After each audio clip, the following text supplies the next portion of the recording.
Hi everybody, this is Mr Duncan in England. How are you today? Are you okay? I hope so. Are you happy? I hope so. In this lesson, we're going to spend some time talking all about time.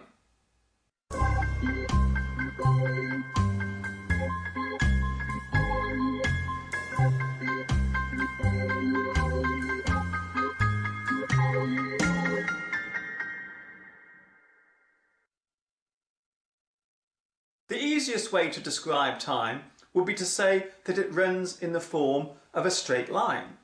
That is the reason why we often describe time as being linear.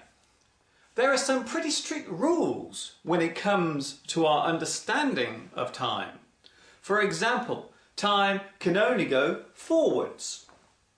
Time cannot be slowed down.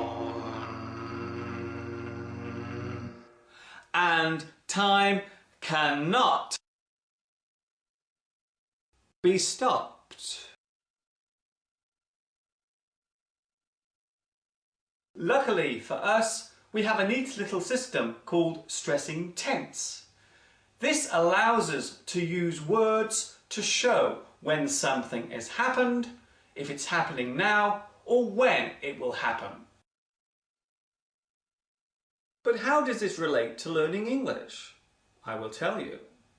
In English grammar, we need to know when an event is happening, and we need to be able to show it clearly by what we say.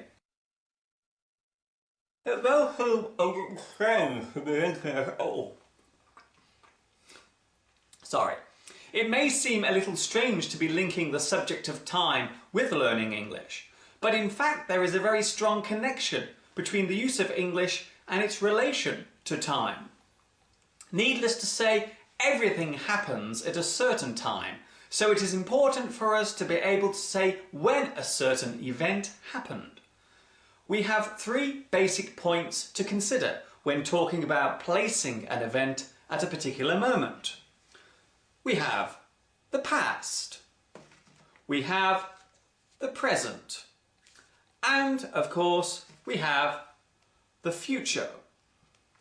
It is also worth remembering that the only part of this that is moving forward is the present. The future always lies ahead, and the past is constantly trailing behind. However, the present is also constantly changing.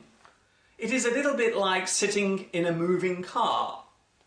The car represents now, and the road is time itself.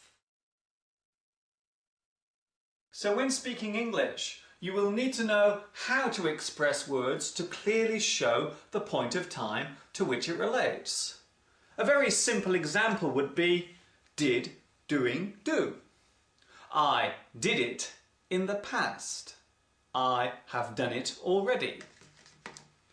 I'm doing it in the present. I'm doing it now. I will do it in the future. I will do it later. I did my homework. I did my homework in the past. I've done it already. It's already been done. I'm doing my homework. That means it is being done now. I will do my homework. That means it will be done later, in the future. Another example for you. I went for a run. I'm running. I will go for a run. And one more example. I carried my shopping home. I'm carrying my shopping home. I will carry my shopping home. If I used the word walked in a sentence, would I be talking about something I did already in the past, Or would I be talking about something I will do later in the future? If you said it was something I did already, then you would be right. Well done. Time is a very complicated thing to understand. It took humans thousands of years to discover the relation between when and what. But we finally did manage to work it out when a scientist named Albert Einstein scratched his head one day and said, "It is all relative." It was at that precise moment when the theory of relativity was born. It is much easier nowadays to explain when and what. But there is still one question we cannot answer, and that question is, why? There are some idioms and proverbs which relate to time. For example, time waits for no man.